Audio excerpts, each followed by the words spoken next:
Joe, big game in the Big 12 this week as Colorado's making a lot of steam. Now 7-2, squarely in the mix of this Big 12 title game here and potentially making a playoff. This week they go up against Utah, who almost gave BYU a scare, or did give BYU a scare, but they weren't able to hold on there. Let me say this, because we didn't get the chance to talk about the Utah BYU stuff from Saturday.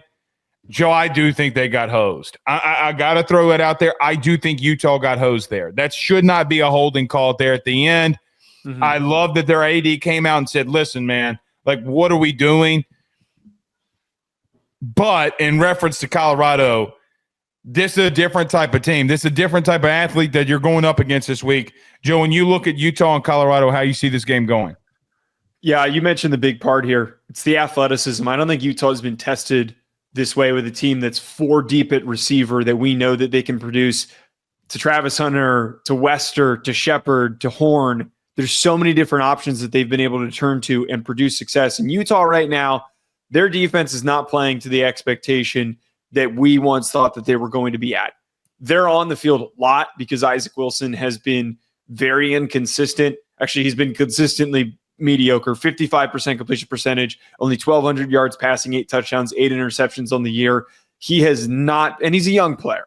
He is a player that is being thrown into a situation that is very difficult to succeed in because he is very green to the college game. I think, first of all, Colorado's going to have an easy time getting after Isaac Wilson. I think that knowing and them giving up 17 sacks on this year, that we are going to see that Colorado defense that is 29 themselves with what they have produced with Greenhill and BJ Green and Oakland Lola. They get after opposing quarterbacks. So a young guy like Wilson, this is going to be a hellish experience. You're right. I do think, because I just don't think they can score enough, right? Like, right. BYU has done a lot of really good things. Being prolific on offense has not been one of them. And when I look at Colorado, it's just a different type of dude they got dudes, man. I mean, Travis Hunter, because he rotates in and out, he's not an every down guy, but he had 9 catches, 99 yards last week, and I think a score. I mean, again, this is the issues that Colorado bring up with you. Joe, when you have that type of speed, when you have that type of quarterback, you can do miraculous things. I'm not with you on one thing. I think Utah defensively, it's a lot like Georgia in a way. Because they've been so bad offensively, this defense, they're on the field a lot. Right. They're still 14th in the country in total defense. They still have been able to be very good in their secondary. Joe, they're 18th in the country in passing yards allowed. Run games, they've been a little bit leaky, but I don't know if Utah has the quality depth for how much that they've been on the field. And once they got some guys a little bit healthier, Joe, you saw what they did to BYU. Here's what I'm going to say about this game, though. Joe, they're first in the country in third down defense, meaning Utah. They will scheme you up. So I know a lot of people are out on Utah. Offensively, they can't do anything. You're right. You're 1,000% right. But, man, Joe, Colorado still cannot run the football. And if you're asking Shedeur to drop back that much, okay, this is still a decent secondary. Now, this isn't a poo-poo secondary that you're going up against. He's going to get his yards. He's going to get his touchdowns. But, again, man, everybody wants to poo-poo, oh, Blake, well, you're – like last night we talked about Colorado. Oh, Blake's just finding something on to hate about. No, you're not. Not only – are you not running the football? You can't run the football. And Utah is still a very, very physical football team. And, Joe, it doesn't matter who the team is. When a physical team goes up against a more finesse offense, they can get after you too now. Let's not act like this isn't a possibility. So, to what you're saying, yes, you're 100% right here. Like, one last thing, though. One last thing. Just a point. Okay. I just don't think Utah can score enough, though. So even with some of the deficiencies that I think Colorado does have, they can't score enough with them. So I'll kick it back over to you.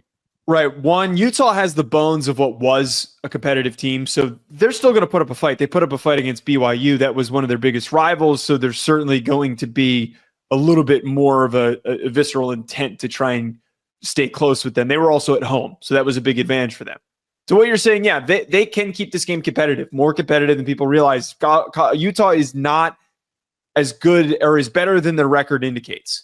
They've dealt with a lot of injuries, and their offense has not been able to produce as a result. They can't finish in the red zone. So many issues have stockpiled for them to the point where their offensive coordinator stepped away. Andy Ludwig, who was considered for a number of big jobs over the past 5 years to take over as an OC, he stepped away from this Utah program because of whatever is going on behind the scenes. It's fair to bring up that Colorado needs to run the ball better. No team, and I've seen plenty of comments from this, guys, Colorado fans that say that we think that we're complaining about the run game. No team can succeed fully if they can't run the football in certain areas. You can win games the way that you are by out-athleting people and by producing these big plays, but to your point, Blake, there could be a spot later on in the season if they get to the playoff, if they get to the Big 12 championship game, where they need to convert in short areas, or they need to run out the clock and they need to rely on their running backs. That's exactly what happened to them last week against Texas Tech. They tried to run the ball. They couldn't run the ball to close that game out. And Miami's the example of that as well, where they just said, you know what, we're going to see if we can just keep scoring, and that's how we're going to build our leads. And the times that they couldn't run the ball against Georgia Tech, who was more physical than them and did not have a nearly as good of a record, they stepped up and fought. God, that's such a great point. But with saying all that, Colorado fans, we're not crapping on you guys. You guys are going to beat Utah. You are favored for a reason for all the momentum that you have. You're getting Utah at home. And again, Utah has been a mess this season. Even if they somehow find a way to slow down your offense, they don't have the juice. They're not like Georgia Tech in that Miami matchup where Haynes King and Philo and that running attack were able to completely take over and they were able to grind them out. They're not built like that. They're not built to win and succeed in the red zone, this Utah team. Joe, I'm going to throw one thing your way, though. You're right. I just don't think Utah can outscore them. And I'm going to go with Colorado to win this one. There is another area that I think we need to focus on here a little bit. I think Utah can run the ball on them. So, again, I know that they can get after Isaac Wilson. I'm with you. This Colorado defensive front seven has been leaky in the running game. Now, they're saying, well, Taj, I saw comments last week or from yesterday, about last week. Oh, well, Taj Brooks didn't run until X, Y, and Z quarter. I don't care when he ran. I don't care if he had all 30 carries and all 130 yards in the fourth quarter. It doesn't matter to me when it happens. You had a 7-point game at the end of this one that you needed a turnover to separate. I'm glad that you were able to get that. That's what great teams do. Defenses make a turnover, they score, ball game. Don't tell me that you brought up a point about, we have been talking about Miami. Joe, when finesse offenses, when finesse teams play more physical teams, it will show very early. How does Colorado match that physicality is going to be a big question here, but I am taking Colorado to win, and I think they just going to outscore Utah. Okay. Yeah. By the way, do you agree with that? With what specifically? I think they're going to run the ball on them. I think that they can line up and run the ball. I don't totally agree with that because I think that this Colorado defensive line, I pointed this out when we were doing the breakdown yesterday.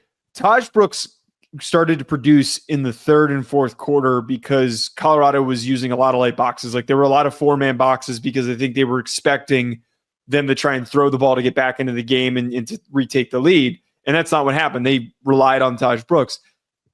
Early on in the game, they were getting a ton of pressures. Like they were like really getting a lot of big stops at the line of scrimmage on Taj Brooks.